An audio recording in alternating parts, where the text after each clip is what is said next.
Welcome. It is Verdict with Senator Ted Cruz, Ben Ferguson with you. And Senator, we've got to break some news here. Apparently, I was spied on because I texted you during a period when you were spied on, which means I was spied on. I feel like my name should be in this a little bit here.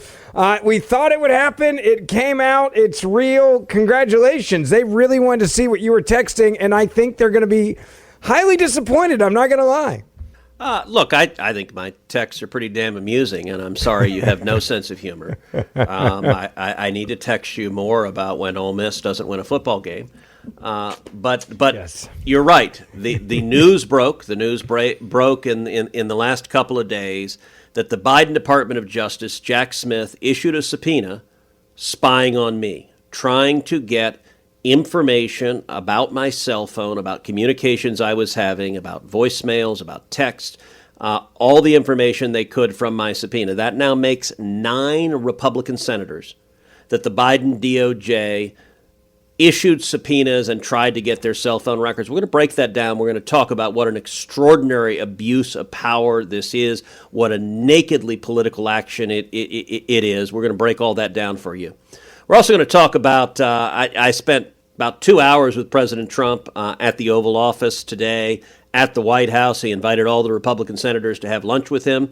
We're going to talk to you about everything that went on and what's going on. And by the way, the Democrats losing their minds because President Trump is paying to improve the White House and to make some really significant additions to the White House. And apparently that for the Democrats is unspeakably horrible. Yeah, it really is incredible. All right, I got to talk to you real quick about an awesome company, and it is Backyard Butchers. You've heard about Big Pharma, but have you heard of Big Ag? Did you know that 85% of American beef is controlled by just 4 major companies? And just because you buy American doesn't mean you're buying healthy. And buying organic only means they control what the cattle eat, not how they live. Well, Backyard Butchers is a Texas steer steaks company. It comes directly from a real Texas ranch where the cattle are raised, then processed and shipped from the same location, completely bypassing Big Ag. Now, these Texas steers are 98% grass-fed. That's really important. And then 2% natural grain finished. And that's how you get those incredible marbling in your steaks.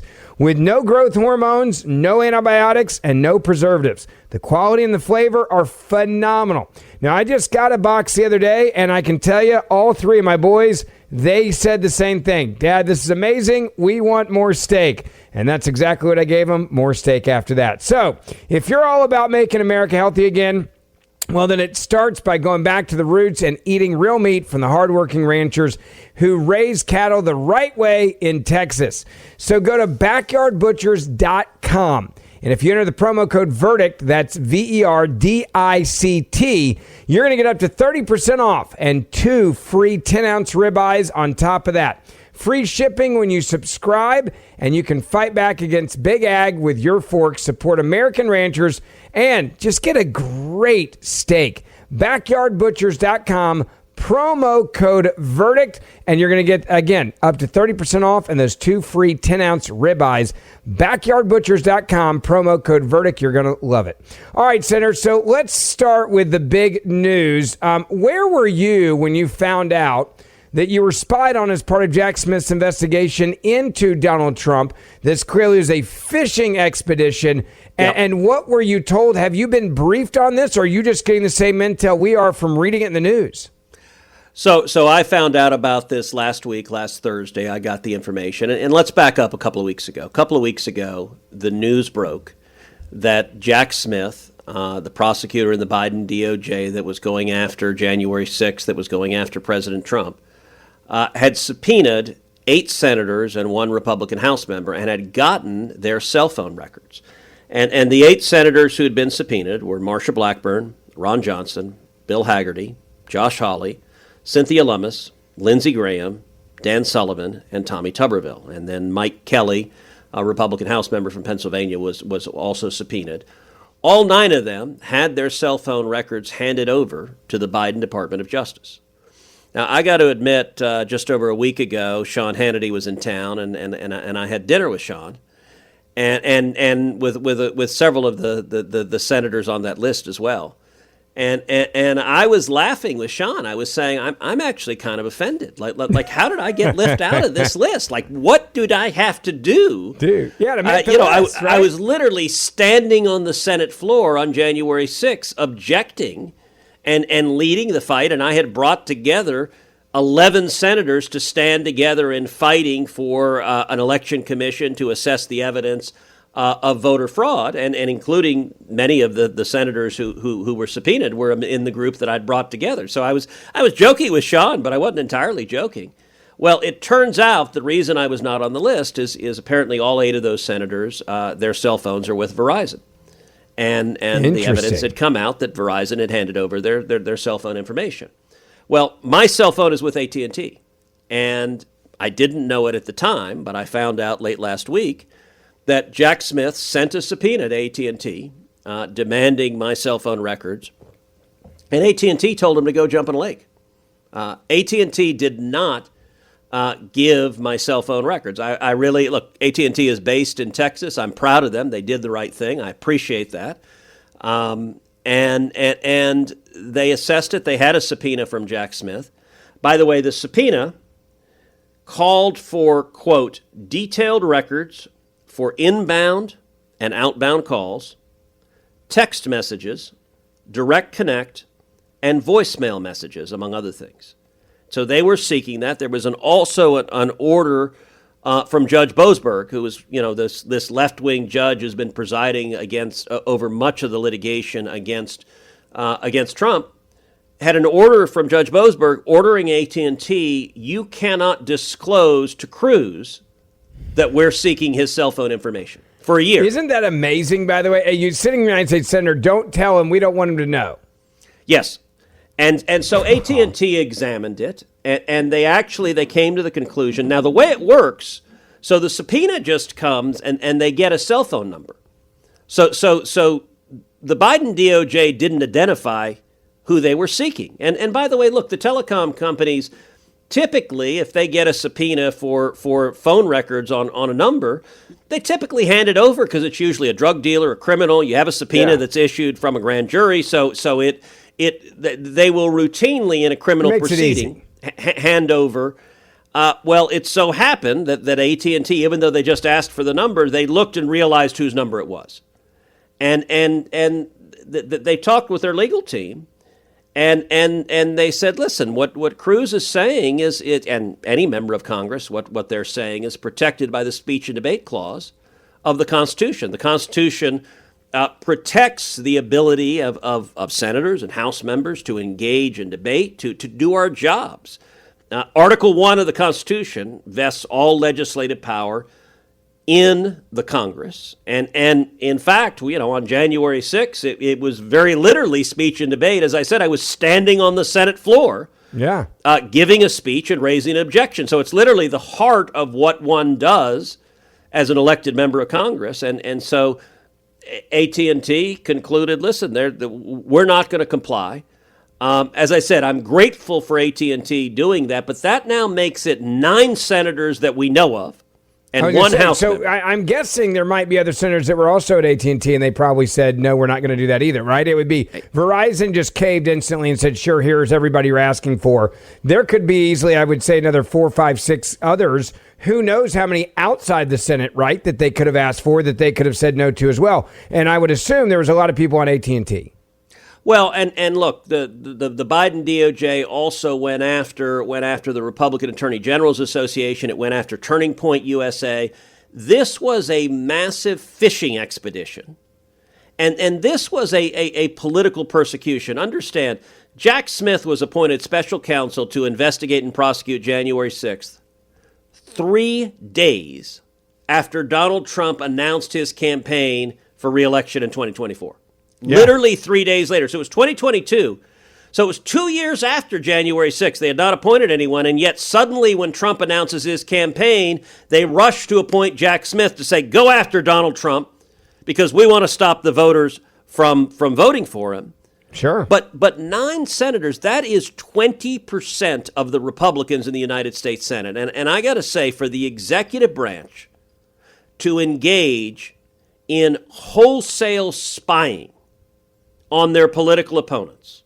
And spying with, let's be clear, none of us engaged in criminal conduct. None of us engaged in anything remotely criminal, arguably criminal. This was political persecution. This was snooping. This is hoping someone said something. So here's what I was going to ask you. What were they hoping to find, right? Like you go fishing, and what is the smoking gun in that scenario? They were just, hey, we'll just go after all these conservatives, and maybe we get lucky. Look, I don't know what they were hoping to find, but they were asking for the cell phone records from January 4th to January 7th, so all surrounding January 6th.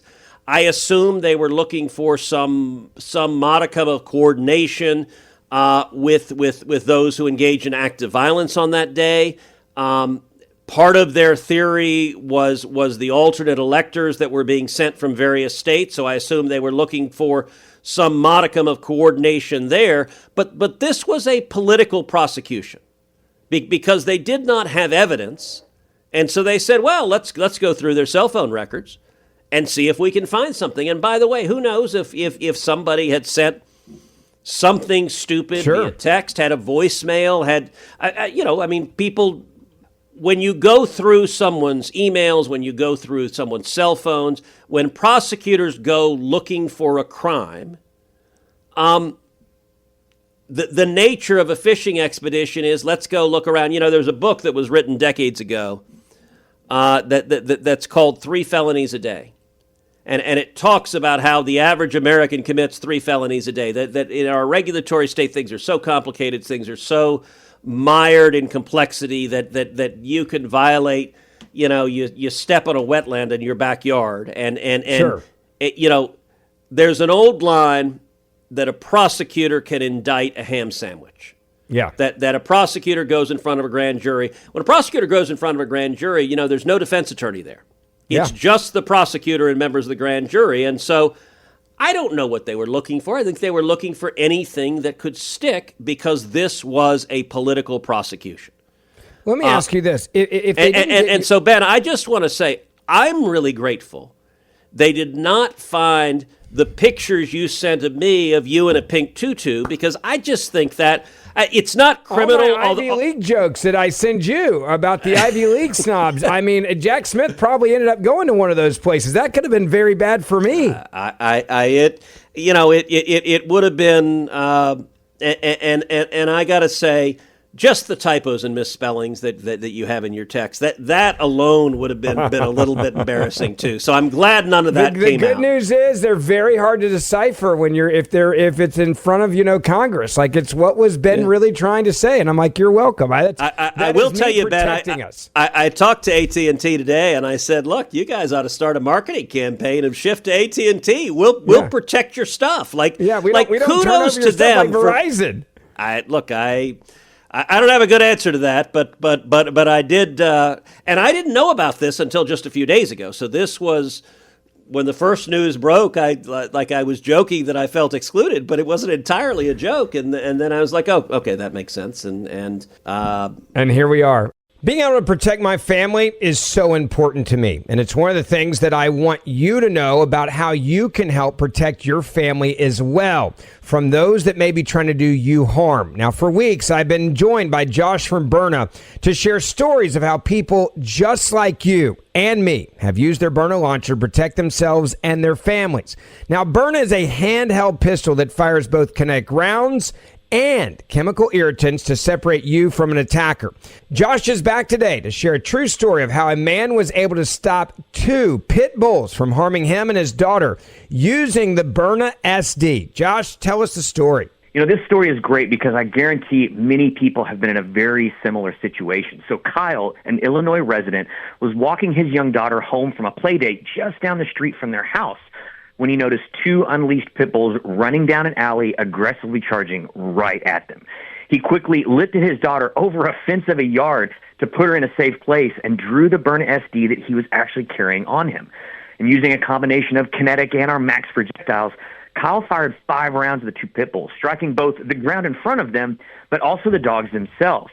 The dogs stopped in their tracks. The rounds had an immediate effect, and both dogs quickly ran the other way. The entire incident was also captured on home surveillance video, allowing everyone to watch exactly how Berna kept Kyle and his daughter out of harm's way. Now, look, obviously the Berna worked great in this case, but why wouldn't someone choose to use a gun in this case instead of a Berna? So many people ask me that type of question. You know, it's same. I get to ask that all the time. And here we have a couple different reasons. One, he may not be in an area where he could carry a gun. Depending on the laws of your state, it may limit where you can and can't carry a gun. And two, look, nobody wants to kill these dogs, right? Nobody wants to kill anybody but dogs either. If we can use a lower level of force to affect a safe getaway for us and everyone else, man, that's the way to do it, and that's exactly what happened here. If you want to be able to protect your family and you want to have something like this, a less lethal option, you need to check out Berna. You can go right now to Berna, BYRNA.com. Again, that's Berna, BYRNA.com. You'll understand after you see the videos exactly why I carry this in every car we have. Berna, BYRNA.com. All right, final question on this. What is going to be the response from Congress? Will there be any to this? Or is this just old administration abuse of power? It is what it is. We're going to move on. Or is there going to be a way to make sure, like, we have standards that this is not allowed to happen and that people are held accountable for this? Look, I think we're going to see hearings. I think we've got hearings coming in the House. I think we'll see hearings in the Senate. I will tell you, the 9 of us who were targeted, we're talking to each other because we want to prevent this. We want to prevent a subsequent DOJ from doing this, from spying on their political opponents, particularly in Congress. The executive doesn't have the ability to go engage in spying on members of the opposing party in Congress. That is an abuse of power. It is politicization. And this entire effort, so this prosecution was called Arctic Frost, and I think this is going to be the Watergate of the Biden DOJ. I think it is a demonstration that Jack Smith was a partisan prosecutor who was drunk on power. And I don't believe Jack Smith made this decision on his own. I think the decision-making goes all the way up. I think it goes up to the Attorney General. I think it goes up to the White House. And so I expect, number one, some real investigation and hopefully transparency in terms of who approved, let's go spy on members of Congress. And that I think we're going to work to have some real transparency on, and that I think we're going to look at real and concrete steps we can take to make sure this never happens again. Because this kind of abuse. Is there part of you that just thinks like maybe this has just been going on and never really stopped after you know the famous FBI director that had files on everybody and people said, well, we won't have that again after Jager, and now it's like they're just like Wild West. You can do whatever the hell you want to if you're a Democrat and you're in charge. Like, we can spy on the president, we can spy on the campaigns, we can go after people in the Situation Room and entrap them, we can try to go after their business associates and their kids and get them to turn against them. Like Eric Trump was talking about that on our show the other day. If you missed that show, people should go back and listen to it. He's like, they were literally trying to turn Donald Trump's own children against him, threatening that your life's going to be over and you're going to be in jail, so you better get a get out of jail free card. And now it's like, and we were also spying on senators. I'm assuming some congressmen will come out. Like, who knows who's there? Charlie Kirk said recently, before his assassination, it came out that he said during the campaign, we either win the campaign or I may go to jail. I actually believe now, witnessing what we've seen, that that's not far off from reality at all. Look, the left was willing to weaponize the Department of Justice and the FBI. As you know, I wrote an entire book entitled Justice Corrupted, How the Left Has Weaponized Our Legal System. And it talked about, it actually started with Richard Nixon. Richard Nixon tried to do that. And you look at some of the harebrained schemes that the Nixon Justice Department came up with, including creating underground stings to get people to get people on film taking drugs and with prostitutes to use to essentially blackmail them and to go after their political opponents. I mean, it was grotesque abuse of power. And when that came to light, we actually saw an improvement, and there were a couple of decades where I think this receded and occurred far less. And then what Richard Nixon tried to do to the justice system, Barack Obama succeeded in doing. He came in as this almost messiah figure, and DOJ, Eric Holder is his attorney general. You had Lois Lerner at the IRS. They began targeting their political opponents, targeting anyone that they disagreed with, and also protecting their friends. During the Trump administration, the first term, they went underground, but they waged war on the president. These are the people that created fraudulent documents submitted to the FISA court in order to try to go after President Trump. They wanted to reverse the results of the 2016 election because they were furious that the American people elected Trump. And then during Biden, they were open, they were flagrant, they were out in the open, and they were abusing their power. And I think they felt that the ends justified the means, and anything was acceptable. And so I think we need to take real steps. Do I think this has been going on forever and ever? I don't. I certainly hope not. I'm not aware that it has. There's ancient history, but it took really, I think, under Biden to make it just as viciously partisan as it became. Off. Yes. Yeah. Wheels came off and no one cared about the rules anymore, clearly. It's incredible. All right, so let's go to something else that is obviously big. You were at the White House meeting with the president. You guys were asked to come over and check out the construction site that the left is losing their minds over right now. By the way, can we just talk about that for a second before we get the government shut down? This is hysterical. There have been multiple presidents that, by the way, have done different things to the White House. The majority of the time, it's actually paid for by taxpayers. This time, this is being paid for by Trump and donors, so it's not costing taxpayers a dime. It's a huge improvement to the White House that every future president will be able to use.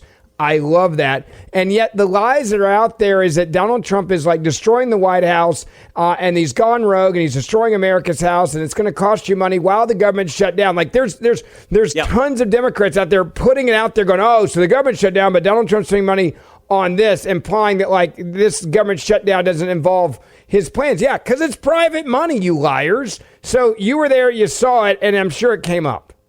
Yeah, so President Trump invited all the Republican senators to come over.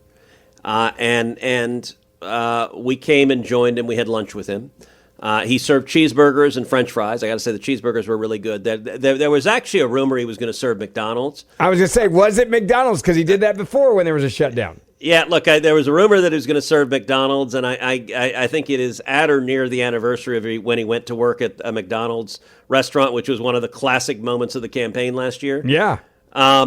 And so he did not serve McDonald's. They were, I think, the White House chef made they were good cheeseburgers. They were actually they were quite good, and he was in as good a mood as I've ever seen him. He was just happy.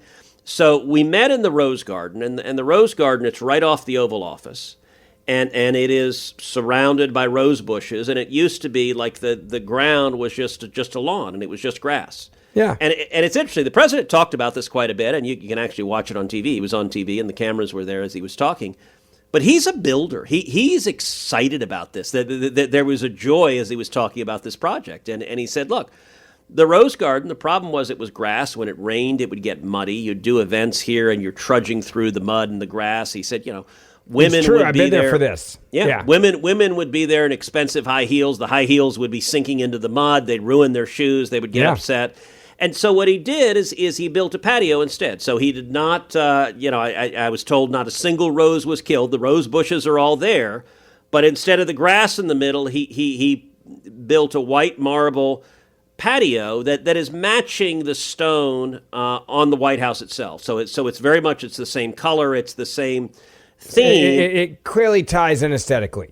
And it's actually beautifully done. Like I was impressed. And like, for example, around the patio, there are a series of drains, and the way they built it, the drains are an American flag where they have, probably an 8x8, 10x10 marble square that is the stars, and then they have the same size marble squares that is a series of horizontal slits that are the drains, but they have them alternating, so it's clearly American flags surrounding it all. That's cool. And it's really elegant. It's very well done, and it gives a place to go and sit. And today was a beautiful fall day, so it was a great day to gather. And then the president is also building a ballroom. It's amazing. The White House does not have a ballroom. Correct. The biggest room in the White House is the East Room.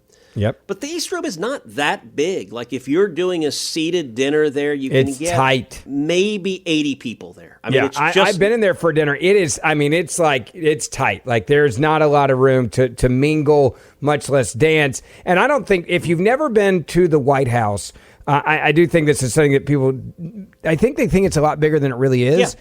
It's really not that big. When you go in the West Wing, for example, it's extremely tight. The offices are tiny for the senior staff, even the chief of staff. The White House press office, every office is extremely, it's like a closet with a door. That's the best way I can describe it. Yep. The East Wing, by the way, and one of my dear friends worked for Laura Bush in her office, so I was over there a lot and actually go see the dogs. And so that they always had the dogs in the East Wing, so like if you wanted a break just to get away, we would go over there and you'd give a treat, play with the dog, throw the ball outside on the White House lawn. But it was also very tiny because it was not built for what our government is today, even the size of the staff. Like the White House, the First Lady's staff was nothing, and the First Lady's role was nothing compared to what it is in 2025. So when they're like, we're going to expand this out on the East Side, it's like, that makes sense. Like this should have probably been done 30 years ago. And there's a whole history of presidents going back more than a century of making additions to the White House, adding the West Wing, adding the Oval Office, adding the second floor, adding an indoor swimming pool, and then Richard Nixon filled the indoor swimming pool. It was actually very funny. The bowling alley. Yeah. Look. By the way, go back to the swimming pool story. That's a good one. Yeah, so Trump was telling the swimming pool story, and he said, when JFK was president, Jackie would come by, and she'd say, wait, am I hearing, because this was an indoor swimming pool. Yeah. And Jackie's like, am I hearing women? And Trump was saying, the Secret Service said, no, ma'am, no, there are no women in there. You have to move on. And it was a very funny like riff. And then when Nixon came in, he filled up the swimming pool and turned it into the press briefing room. Yeah. And so that's where the White House press briefings are today, is they're literally standing on top of what used to be the indoor swimming pool. Many of those previous revisions used taxpayer money. Trump is not using taxpayer money. The building the patio was not done. The American flag he just put up, the two big American flags he's put up, is a great example of that. And the ballroom, the project is expected to be over $200 million. It's going to be a beautiful ballroom. They're building it. They're talking about it being able to seat 600-700 people. And by the way, every subsequent president will use that. If you're doing a state dinner, if you're doing a gathering, the ability to host a larger gathering is a very useful thing for a president to be able to do, regardless of your party. I mean, it will be a real and material improvement to the White House. And I got to say, just listening to the president talk about it, he's so proud of he likes building things. I mean, this goes back to his roots. Like this is him at a core. Well, and then so we had a lunch, and he was talking about the shutdown. He was talking about everything that's going on. And then afterwards, he said, okay, and I want to ask all you guys, come on into the Oval Office with me and join me in the Oval. So we had, there were 50 plus of us there, so we all came into the Oval, which is not that big, and we crowded around. And Trump took us back to what he calls the Monica Lewinsky room. Now, yes. It's not complicated to figure out why he calls that the Monica Lewinsky room. It's now the great gift shop that you cannot buy anything in. You're only gifted it directly from the president. So it's the room where Bill Clinton was alone and, shall we say, stained the blue dress with Monica. I have to admit, I love how you say, shall we say. I like that. That was nice. I have to admit, I was tempted to suggest to President Trump that he actually put up a sign naming it the Monica Lewinsky room, but I haven't yet. I might suggest that to him because I actually think there's a good chance he did. By the way, he created the Hall of Presidents along the Rose Garden where he has a photograph of every president. He starts with Washington. He's either a photograph or a painting of every president going up to 45 and 47, obviously both him. And in between 46, instead of a picture of Joe Biden, he has a picture of the auto pen, which is just hysterical. That's the presidential picture along the Rose Garden is the auto pen because that's who was president for 4 years. So he invites us all into the Oval, and then he takes everyone into the Monica Lewinsky room is not very big. It's tiny. It's a 10 closet. feet by 10 feet. It's a closet. It's a little office right off the Oval, so it's down like a really short hallway, and it's to the left. And as he's basically put a gift shop there, and he has all sorts of bling. All right, so if you're watching the video, here's one of the blings. That's something that he gave me when I was there, and like it's it's all this kind of stuff, and it's like, and then I always like this one because he's like Ben. He goes, make sure you get your kids taken care of. So the presidential M&Ms, he'll have those in there. The best part is the M&M on the back. That's what my kids love the most. This just random tokens on my desk here. By the way, the kids, if you know that they don't care that much because the M&Ms are gone, they're like, We're going to eat those. Yeah, and I'm like, all right, you might want to save the box. So, and he's got tons of hats. He's got MAGA hats. He's got Trump 2028, which he was laughing. He says this drives the press crazy. They just lose their mind when I have Trump 2028. He had cufflinks and he told every senator, take whatever you want. Like just grab whatever you want. It's all free. He's paying for it all. Yeah. And so there's a very cool golf towel that he had that I just thought was cool. You got me one. Looking. Thank you. Way to look out for your co-host here. I appreciate you getting me a golf towel because you don't play golf. That means a lot. That means a whole lot to me, It is Senator. A beautiful golf towel. It has the presidential seal. You are. It has Donald Trump's signature. It's gorgeous. By the way, I just want the audience to be clear. He did not commit that golf towel is for me. Keep going. Okay, let's be clear. You know the answer to that. But what is funny, and so Trump said, hey, grab whatever you want. And he said, I'll sign whatever you want. Yeah. And he sat there for 30 minutes at the Resolute desk just signing stuff. Yeah. And what was funny, he was laughing. He made this joke, but he's true. He said, it's amazing. You have like some stuff in the gift shop, and suddenly senators turn into 5-year-old kids. I mean, we were literally lined up and being like, ooh, that looks cool. I'm going to grab, like people were grabbing. That. He's got his Pro V1 golf balls he's very proud of with the presidential seal on there. He signed one of those for one of my boys. And his cufflinks, by the way, are truly incredible. You've got a pair, right? I do. Yeah, I mean, they're nice. And he's got like challenge coins he's made that are about this big. I mean, they're probably 3 inches in diameter, and they're really cool. And I have 2 on my desk, but I will confess. So he keeps the challenge coins on the Resolute desk right there. I will confess I snagged 2 of those because I'm going to give one to each of my daughters. I figured that would be kind of a cool thing to bring back home. 100%. Want to take a moment and just talk to you real quick about an incredible opportunity for you to continue to expand your mind and learn no matter what your age is. Senator Cruz and I were at the memorial service for Charlie Kirk, and one of the people that spoke was the president of Hillsdale College. And he talked about meeting with Charlie early on and how he said, you're going to have to work hard. You're going to have to suffer. And you're going to have to continue to learn when he was so young. And he talked about all of the classes that Charlie ended up taking at Hillsdale. I immediately said, I want the listeners of this show to be able to have the same opportunity to do that. There are amazing classes: history, economics, the great works of literature, the meaning of the U.S. Constitution. And if you didn't study these things in school, or maybe you did, but you were like, just trying to check the box and make the grade when you're 20, now is a great time for you to go back and learn so much more. Hillsdale College is offering more than 40 free, I want to say that again, 40 free online courses. That's right, more than 40 free online courses. You can learn about the works of C.S. Lewis, the stories in the book of Genesis, the meaning of the U.S. Constitution. I'm doing that one. It's incredible.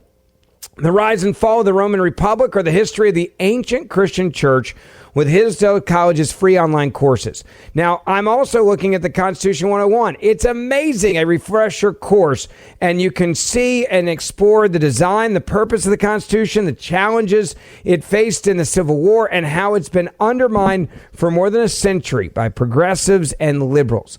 This 12-lecture course is self-paced, so you start whenever you want to, and it is truly amazing. So how do you do this? You can go right now to hillsdale.edu/verdict to enroll. There is no cost, and it's easy to get started.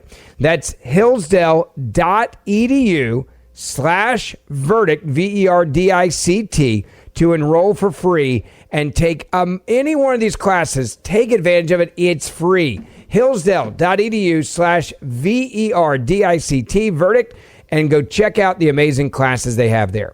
Senator, one more question on the senator's meeting today, serious question, and that is, give us a real update on where we are with the shutdown. We had the No Kings rally. I think your prediction and mine are going to be spot on. We're going to see some movement probably in the next 5, 6, 7 days. That's my gut. You know more. You were there today. What is the temperature and where are we? So, look, it's hard to say. We keep voting. I think we've voted 11 or 12 times to reopen the government. The Republicans are voting to reopen the government. I've voted over and over and over again to reopen the government. And the Democrats are voting party line to keep the government shut down. We've had to date only 3 Democrats have voted to reopen the government. Everyone else has voted no. Now, the reason that matters is in order to pass legislation funding the government, you need 60 votes in the Senate under the Senate rules. If you can't get 60 votes, you can't pass it. We only have 53 Republicans. That means we need at least 7 Democrats. If we're getting 3 Democrats, we don't have the votes. Now, at some point, that is going to change. What's interesting is it's not just the radical left. It's not just the Bernie Sanders and Elizabeth Warrens who are voting to shut the government down. It's not just Chuck Schumer, who's terrified of being primaried by AOC. It's everybody else. It's people who are claiming that they're moderates that are voting to shut the government down. John Ossoff, who is the most vulnerable Democrat in the Senate. He's running in Georgia next year. John Ossoff has voted 11 times to keep the government shut down. It's very clear, even though Georgia is a purple state, even though there are a lot of people who are not happy, by no stretch of the imagination is Georgia a radical left state. And yet it's clear Ossoff is more afraid of the radicals at the No Kings rallies than he is of just ordinary people living in Georgia. Yeah. Mark Kelly, who says he calls himself a moderate, he keeps voting to keep the government shut down. In order for this to change, what you're ultimately going to see is 7, 8, 9 Democrats. I think mostly retiring Democrats who are no longer going to face the voters who are not worried about being primaried. Bingo. At some point, they're going to say, enough is enough. Let's reopen the government. But I don't know if it's a day or two. I don't know if it's a week or two. I don't know. Look, we're having discussions that things could be shut down, through Thanksgiving. One of the challenges is we're so tribalized and divided right now that I think the Democrats are listening to an echo chamber of their radical base. Yeah. And their radical base is happy with the shutdown. So they want to burn it down. They want this country to fall. They want there to be a demise of our government, especially when they're not in charge of it. If they're not in charge of it, they want to burn it down. And listen, on Friday, I went to Hobby Airport in Houston, and I did a press conference there. And I pointed out that right now there are 50,000 TSA agents who are going into work who are not getting paid. Right now there are 14,000 air traffic controllers who are going into work, but they're not getting paid. And what we're seeing is more and more delays. We're seeing flight cancellations. Hobby just today had a ground stop because they said a shortage of personnel, air traffic controllers. Yep. And the Democrats, they don't care. They're perfectly happy. One Democrat told Politico, said, we'll keep it shut down, quote, until planes start falling out of the sky. Like, that's how radicalized they are. And they don't care about the government workers. They're mad at Trump for paying the troops. Yeah. And so... Look, I think at some point sanity will prevail and they'll allow the lights to be turned on. I'll tell you what I've advised the president. The president referred to Russ Vought, who's the head of OMB, the Office of Management and Budget, and he laughingly called Russ Darth Vader. He said the Democrats are terrified because Russ is using the shutdown to permanently lay off left-wing bureaucrats who are advancing programs and priorities that the Democrats care about that are inconsistent with the president's agenda. I think that's one of the keys to ending this shutdown is continuing to do that. And so making it painful to the radical left because they're losing their influence. Yes. And so this will end at some point. But honest answer, Ben, damned if I know when. Interesting. Don't forget, we'll cover it all here. We do the show 3 days a week, Monday, Wednesday, Friday. A lot of them we do on video, so also subscribe on YouTube or wherever you get your podcasts. Hit that subscribe or auto download button so you don't miss an episode. We'll keep you updated on what's happening with the government shutdown. You'll know about it probably before a lot of others will because you get insider information. That's why I love doing this show. And the Senator and I will see you back here on Friday morning.